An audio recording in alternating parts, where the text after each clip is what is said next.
قرآن و حدیث کے اسلوب میں یہ بات بیٹھتی نہیں ہے۔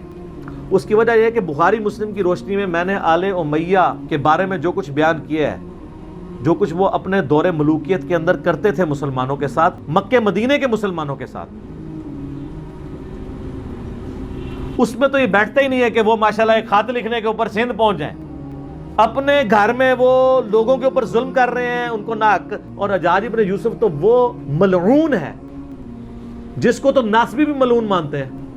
صحیح مسلم میں حدیث ہے کہ بنو ثقیف میں ایک کذاب پیدا ہوگا اور ایک ظالم، اور اسما بنت ابی بکر کہتی ہیں اے حجاج ابن یوسف، کذاب تو ہم دیکھ چکے، ظالم شخص تو ہے جس کے بارے میں نبی علیہ السلام نے فرمایا تھا۔ یہ صحیح مسلم میں ہے، میرا یوٹیوب پہ آپ کلپ دیکھ لیں، لاکھوں لوگوں نے دیکھا ہے۔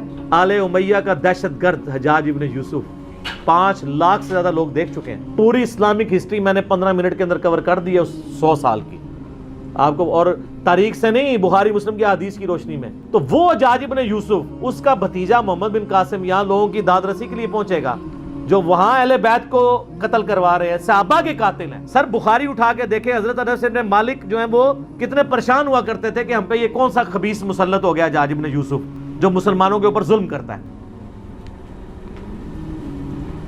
ان لوگوں نے جا کے یہاں پہ فریادیں سننی تھی۔ ہاں آپ کو کہانیاں کرا دی گئی ہیں، اب وہ کہانیاں، جیسے نور الدین زنگی کا ایک کہانی والا واقعہ آپ کو بیان کر دیا کہ جی وہ یہودی حضور کی جسم مبارک قبر سے نکالنے لگے تھے، وہ ڈرامہ بھی بن گیا۔ اب لوگ کہتے ہیں جی علی بھائی کہتے ہیں غلط ہے، ہم نے تو ڈرامہ دیکھا ہے، تو ڈرامہ ہی دیکھا ہے جنا، اس کی تو سند ہی کوئی نہیں ہے۔ سمودی نے وہ 500 سال کی سند ہی بیان نہیں کی ہے، اور پھر معذرت کے ساتھ بریلویوں کے تو عقیدے کے خلاف ہے۔ کیا رسول اللہ نور الدین زنگی کے محتاج ہیں اپنی قبر مبارک میں اپنے جسم کی حفاظت کے لیے؟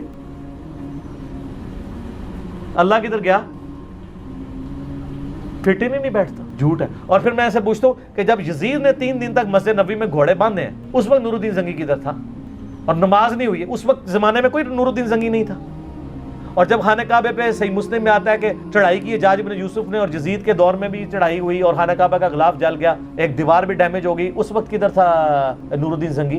اور دنیا بقدر ایفٹ ہے۔ وہ ابابیل والا ایک ہی واقعہ ہوا ہے، بخاری میں حدیث ہے کہ قرب قیامت میں ایک کالا حبشی پتلی ٹانگوں والا کعبے کی اینٹ سے اینٹ بجا دے گا۔ اللہ نے دنیا بقدر ایفٹ رکھی ہوئی ہے۔ تو یہ حجاج ابن یوسف کے ظلم کی ایک پوری داستان ہے، اس کا یہ بھتیجا ہے محمد بن قاسم۔ دوسری طرف اہل سنت اہل تشیع کی دونوں کی تاریخ کی کتابیں اٹھائیں، حدیث میں تو ان کے پلے بھی کوئی شے نہیں نا، کس حدیث میں محمد بن قاسم کا نام آیا؟ تاریخ سے ہی پیش کرتے ہیں، تو تاریخ یہ بھی تو سنیں نا۔ تاریخ دمشق کے اندر ابن عساکر کی، تاریخ بغداد کے اندر خطیب بغدادی کی، اور تاریخ یعقوبی جو سنی اور شیعہ دونوں مانتے ہیں، ان تینوں تاریخ کی کتابوں میں کم از کم 5 اصحاب کا ذکر ہے جو سندھ سے جا کے نبی علیہ السلام کے ہاتھ پہ کلمہ پڑھ کے مسلمان ہوئے ہیں۔ یہاں پہ 5 صحابہ آئے ہیں نبی علیہ السلام کے، تو اسلام تو اسی زمانے میں آ گیا تھا۔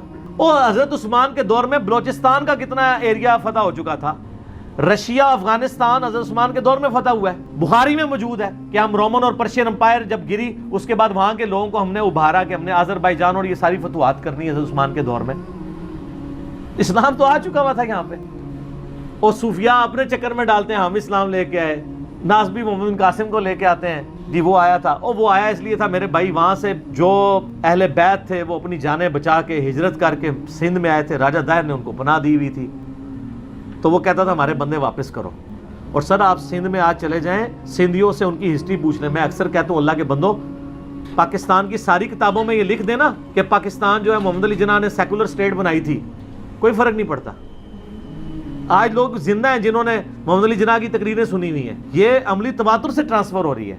اور یہ کہ جی مسلمانوں کا قتل عام ہوا تھا، یہ کتابوں سے نکال بھی دیں تو وہ مسلمان تو نسل در نسل رہیں گے نا۔ کسی کی دادی مری ہوئی ہے، کسی کا دادا مرا ہوا ہے، جب وہ اپنی اولاد میں ٹرانسفر، آج بھی جتنے مہاجرین ہیں 70 سال ہو گئے، آپ ان سے پوچھیں وہ بتائیں گے کہ ہمارا، کوئی کہے گا میرا دادا قتل ہوا تھا، کوئی کہتا ہے میرا پردادا قتل ہوا تھا۔ آپ 200 سال بعد بھی چلے جائیں گے نا، وہ بتائیں گے ہمارے اجداد کو قتل کیا گیا تھا۔ اس کے لیے آپ کو ہسٹری کی کتاب پڑھنے کی بھی ضرورت نہیں ہے۔ تو جن اہل بیت کے ساتھ ظلم ہوئے ہیں نا، ان سے بھی تو پوچھیں، اہل بیت میں سے سنی ہو یا شیعہ سید جہاں پہ بھی موجود ہیں، ان سے آپ پوچھیں کہ یہاں پہ محمد بن قاسم کیا لینے آیا تھا، وہ تو نہیں مانتے، وہ تو کہتے ہیں ہمارے ساتھ ظلم کیے، اور تاریخی کتابوں میں بھی موجود ہے۔ اور پریکٹیکلی حجاج ابن یوسف کا پورا کریکٹر ہے۔ اور سر جو اپنے ملک کے اندر 2 نمبری کر رہے ہیں اور دوسرے ملکوں میں جا کے ماشاءاللہ لوگوں کی حفاظت کریں گے، وہ یہ فٹ ہی نہیں بیٹھتا۔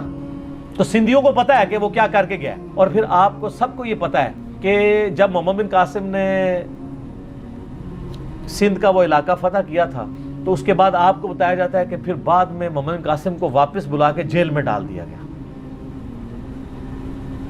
یہ اس ڈرامے میں بھی دکھایا گیا جو محمد بن قاسم پہ ڈرامہ بنایا تھا پی ٹی وی نے. ہم یہ پوچھتے ہیں کہ محمد بن قاسم کو جیل میں نے ڈلوایا تھا, انجینئر صاحب کی ویڈیوز دیکھنے والوں نے ڈلوایا تھا, وہ جیل میں کیوں ڈالا گیا تھا؟ اس لیے کہ پیچھے خلیفہ چینج ہو گیا تھا. پہلے خلیفہ تھا عبد الملک بن مروان کا بیٹا ولید بن عبد الملک. حجاج ابن یوسف اس کا رائٹ ہینڈ تھا. حجاج ابن یوسف کو اس نے کوفے کا بھی اور حجاز کا گورنر بنایا ہوا تھا, لیکن اس کے ظلموں کی ایک داستان تھی, لوگ تنگ تھے. اس کے باپ نے وصیت کی تھی کہ ولید کے بعد خلیفہ بنے گا اس کا چھوٹا بھائی سلیمان بن عبد الملک, لیکن ولید کو بھی لالچ آ گئی, کیونکہ یہ تو ہے ہی لالچی دور ہے نا.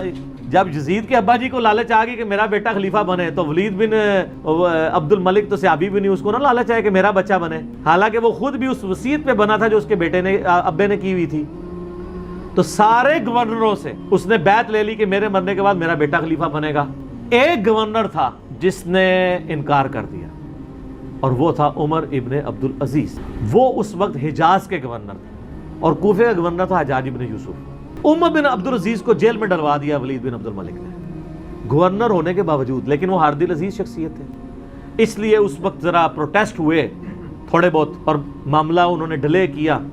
اسی ڈیلے کرنے کے دوران اچانک ولید کی ڈیتھ ہو گئی. وہ اپنے اس مقصد میں کامیاب نہیں ہو سکا, اور الٹیمیٹلی اس کا بیٹا, اس کا جو چھوٹا بھائی ہے, وہ خلیفہ بن گیا سلمان بن عبد الملک. سلمان بن عبد الملک جیسے ہی خلیفہ بنا تو اس کو یہ احسان یاد تھا کہ عمر بن عبد العزیز کی وجہ سے میں خلیفہ بناؤں. اگر عمر بن عبد العزیز بھی بیعت کر لے, پھر عمر بن عبد العزیز کوئی عام آدمی نہیں تھا. عمر بن عبد العزیز ان کا بینوئی بھی لگتا تھا, ولید بن عبد الملک اور سلمان بن عبد الملک کا, کیونکہ مروان کے دو بیٹے تھے, عبد الملک بن مروان اور عبد العزیز بن مروان, اور عبد العزیز کا بیٹا تھا عمر بن عبد العزیز. عمر بن عبد العزیز کی جو بیوی تھی نا فاطمہ, وہ ولید بن عبد الملک کی بہن تھی, تو ظاہر جیل میں ڈلوا سکتا تھا, مروا نہیں سکتا تھا. تو اس لیے کہتے ہیں کہ تاریخ انسانی میں اتنی پاورفل خاتون کبھی کوئی نہیں آئی کہ جس کا خامد بھی 3 براعظموں کا خلیفہ عمر بن عبد العزیز, جس کا باپ بھی 3 براعظموں کا ملک عبد الملک بن مروان, اور جس کے 4 بھائی ولید بن عبد الملک, یزید بن عبد الملک, ہشام بن عبد الملک, یہ لوگ 4 بھائی, اور یزید بن عبد الملک وہ خلیفہ. باپ خلیفہ, 4 بھائی خلیفہ, خامد خلیفہ فاطمہ بنت عبد الملک. تو جب وہ خلیفہ بن گئے سلمان بن عبد الملک, سب سے پہلے عمر بن عبد العزیز کو آزاد کروایا گیا. عمر بن عبد العزیز نے کہا کہ جی سب سے بڑا کلپرٹ ہے حجاج ابن یوسف, اس نے ظلم کا بازار گرم کیا ہوا ہے, صحابہ کو قتل کروایا ہے, اس کے بارے میں حدیثیں بھی تھی. تو سلمان نے پہلا ایگزیکٹو آرڈر کیا کہ اس نے کہا جی حجاج نام کے جتنے بھی بندے ہیں, خالی حجاج نہیں, حجاج نام کے جتنے بندے کسی بھی حکومتی عہدے پہ ہیں, ساروں کو جیل میں ڈال. سر ملوکیت پھر یہی ہوتی ہے, اس میں تو آرڈر چلتا ہے. پھر انہوں نے تھوڑے مزے لوٹے ہوئے تھے, پھر لاکھ اس کو لوگ دلیل دیتے کہ وہ ایک ہے, تو وہ دلیلیں تو پھر بادشاہ نہیں مانتے ہوتے, انہوں نے میٹر گھوم جائے تو گھوم جائے.